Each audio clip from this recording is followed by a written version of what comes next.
Fear of God is the beginning of wisdom. If you want it, come and get some. Because we love wisdom. Because we love wisdom. People in every part of the globe are perishing because their judgment is low. From children to teens to elderly folks, this epidemic is incredibly bold. Wisdom is needed to see through the fog. Without it, we'll stumble and see to the long. You're jumping without something to break and fall if you choose to ignore what's a beckoning call. The only people who will lose the war are those who don't know who they're fighting for. You are the only one who can decide your fate. Don't waste your life when you can live inside a race. If we turn to God and behold his shining face, we will gain traction to run in this human race. Hey, what's going on? JC Johnson here for The Love of Wisdom, where philosophy meets the streets. And today we are discussing the wisdom of anthropomorphism. More on that after this. Fear of God is the beginning of wisdom. If you want it, come and get some. Because we love wisdom. Because we love wisdom. Fear of God is the beginning of wisdom. If you want it, come and get some. Because we love wisdom. Because we love wisdom. All right, welcome back. You're listening to For the Love of Wisdom, where philosophy meets the streets. And I'm your host, JC Johnson. And we are on North Coast Underground, where the underground starts with you. Here every Thursday, 4 o'clock. On the last show, we were discussing the wisdom of agothism. And no, we're not talking about being gothic, right? So if you missed that one and you're curious about what that's all about, don't worry. This is going to be replayed later as a podcast, and you'll be able to listen to it anywhere where you listen to podcasts, whether that's on iTunes, Spotify, TuneIn Radio, Stitcher, iHeartRadio, Google Play Music. You can listen to this anywhere. And you can also listen if you have an Amazon Alexa enabled device. All you have to say is, Alexa, play For the Love of Wisdom, and it'll bring that up for you that way. So just go online today. Whatever your favorite podcast listening platform is, you'll be able to find the show. Also, if you want to join today's conversation or contribute to previous conversations, just hit me up on Twitter or Instagram. The handle is the same, at One Plan Media, and that's ONE, not the number, but the word, One Plan Media. And in your responses, use the hashtag For the Love of Wisdom so I can see that.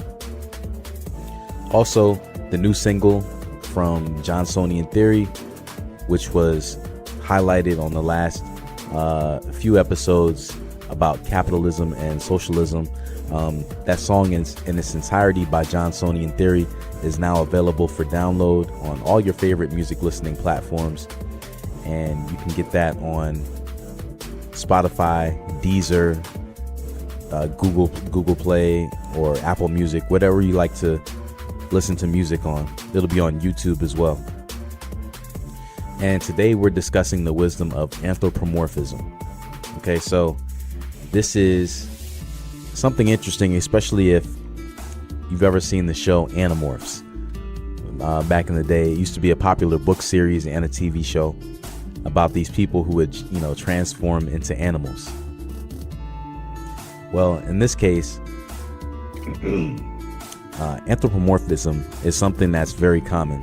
Actually, you may say, I don't know about that. I've never seen someone turn into an animal, or I've never seen a talking animal, but this is actually very common in the world that we live in. And no, I'm not saying you have to be Dr. Dolittle in order to see animals talking. Why is that? Well, we'll get into that in a second. But according to the Encyclopedia Britannica, anthropomorphism is the interpretation of non-human things or events in terms of human characteristics. It's derived from the Greek anthropos, which means human, kind of like anthropology, the study of human beings, right? So the Greek anthropos means human, and the other Greek word morphe, it means form. So when you put the two words together, anthropos morphe, it means human form. So that's where we get anthropomorphism. And this is something that is actually very common. You may say it's not, but it actually is, because when you look at cartoons, most cartoons involve animals. And they're not just your everyday average animal, but these are talking animals. And I don't mean speaking in animal speech. I'm talking about they're talking in human language. They're speaking English, they're speaking Spanish, Japanese, German, whatever language you may be watching that cartoon in. You're seeing these animals who normally wouldn't be able to talk, but cartoons kind of humanize them. And you may rightly ask, what is the wisdom in that? Talking animals or looking at cartoons. But studies say that this is actually something that's very healthy. This is something that can be very good for us. And there's an article that I want to take a look at. And this article, which was written by Elizabeth Sherman, it's called Therapists Explain How Cartoons Affect Your Mental Health. So in it, they say that they talk to experts basically about the positive benefits of watching children's television shows. So I'll tell you how this links to what we're talking about here in a second.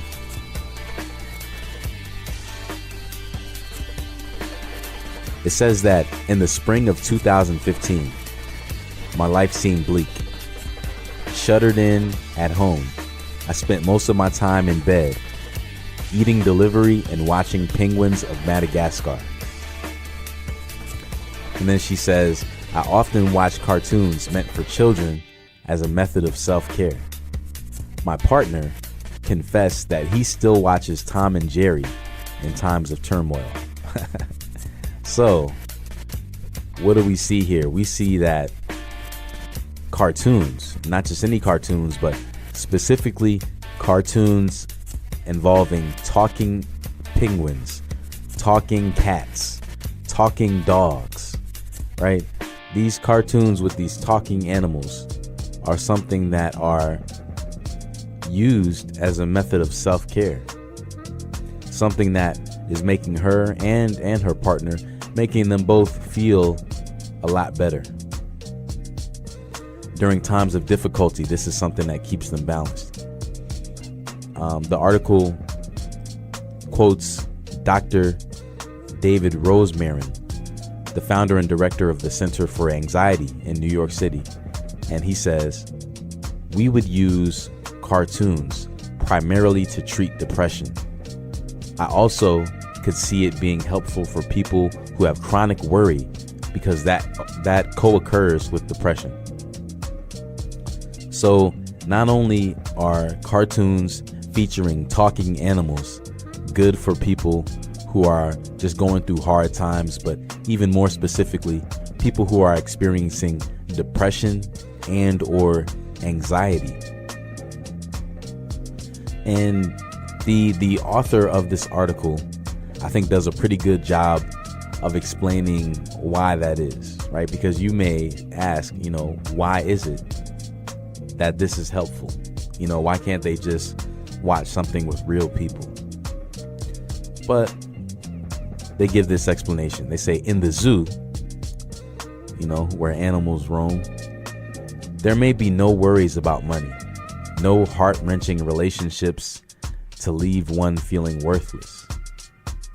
But watching the animals navigate their flattened version of basic human issues, frustration, conflict, loneliness, made it easier to cope with my own much more nuanced reality.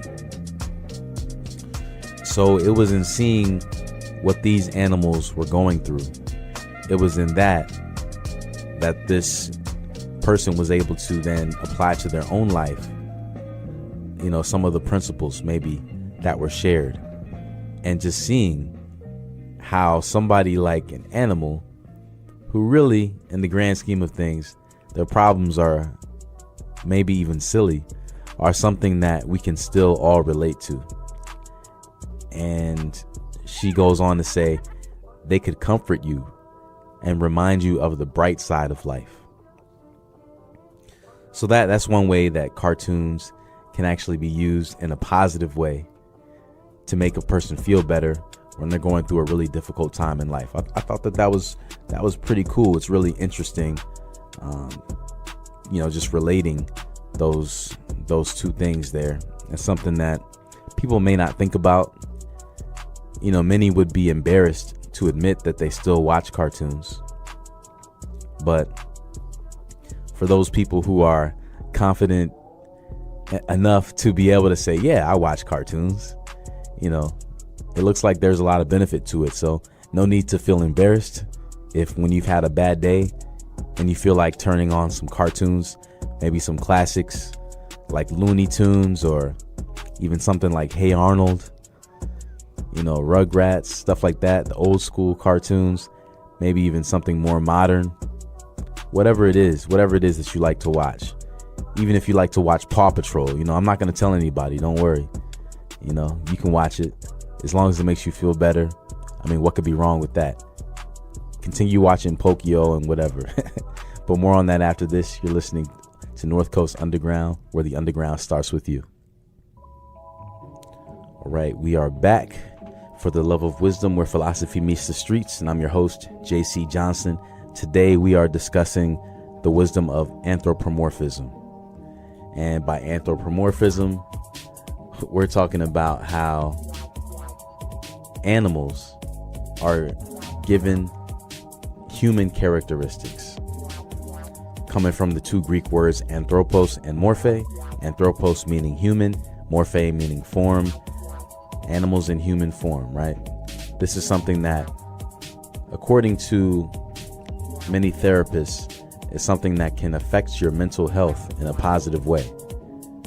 Viewing these cartoons, viewing them go through their life situations, which are, in an animal, cartoon, kiddish kind of way, a reflection of the same things that we go through in our life, just in a way that's a little bit comical and something that can help you to forget about your own problems for a while, and maybe even a way to help you work through them.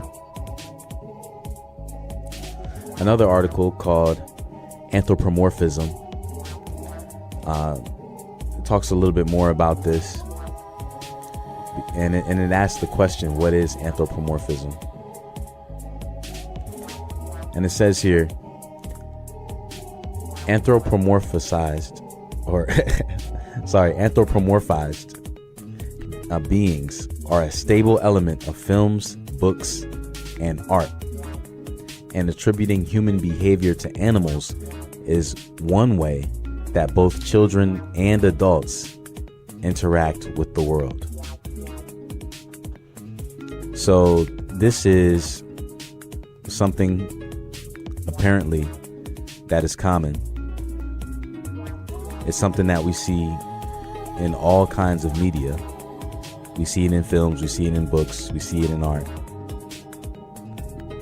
What is it about this that makes people so,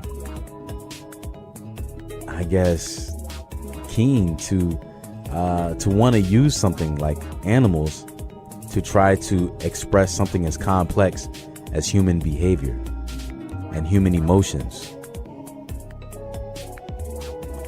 This goes back, thousands of years. And originally people used to do this in a way to express the characteristics of a deity. So in order to try to express God or the many different gods that people have believed in throughout time, they say, if God is someone we can't see, if God is intangible, we have to be able to explain him in a way that's going to make sense to people. So using human characteristics is a way to do that.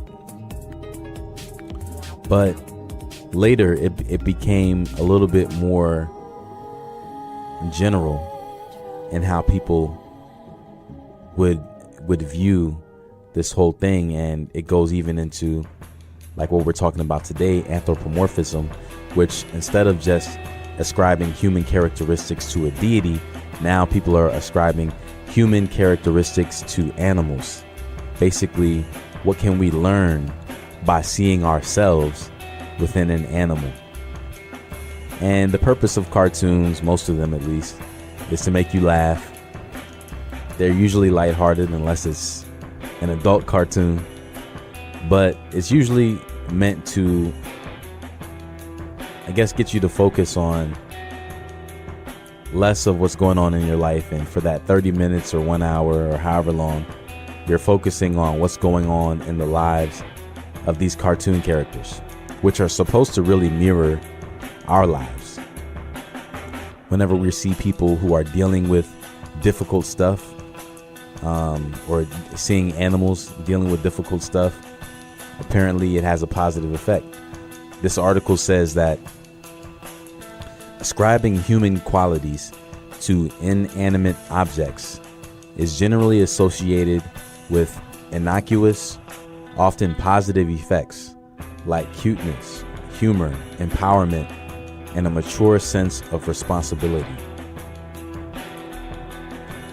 It goes on to then say anthropomorphism as it relates to nature, for example, can lead to better environmental conservation. This is something I want to stop right there and look at that. You see, this is basically saying that if you can make things more personal, if you can bring it home, even going outside and seeing a leaf on the ground, being able to somehow relate to that fallen leaf, to sympathize with it. Oh, this leaf was once attached to a tree branch. Did it really want to be disconnected? Is it out here on its own? Is it feeling lonely? I feel kind of lonely, or I used to feel lonely. I understand what this leaf is going through. As crazy as that might sound, right? But if a person is thinking along those lines, basically being able to relate to nature in that way, it actually says that this can be healthy. Of course, not overdoing it, but in a way that at least evokes some sort of real and good human emotion. Is saying that can be positive. It says an anthropomorphic attitude towards money can lead to more financial stability. Right? So if you see your money as having more lively characteristics as opposed to just a piece of paper, but maybe you could see your money as your employee, right? And your money works for you. That's your corporation. If you look at it like that, that could be revolutionary when it comes to how you're able to build your finances. When you see it as beyond just an inanimate object, but you begin to see it as something that can benefit your life. Just something to think about. As you go throughout life, there are going to be many things that you can relate to yourself. Animals. You may or may not be an animal lover. But one thing that animals does for people, outside of taking care of their loneliness or depression, it also can help people to learn how to treat other human beings. Because even though an animal is not a human being, you see people begin to have compassion for animals in a way that they may not have if they had no interaction with those animals. Like, have you ever seen a person dress up a dog, like put a hat on it and maybe even gloves and a scarf because it's going outside? Animals have been living outside for thousands of years. The cold is something that they're used to. Yet people have compassion for these animals and begin dressing them up in the same way that they would dress up their own children because of that concern, that sense of protectedness. You know, they want to make sure that the animals are okay.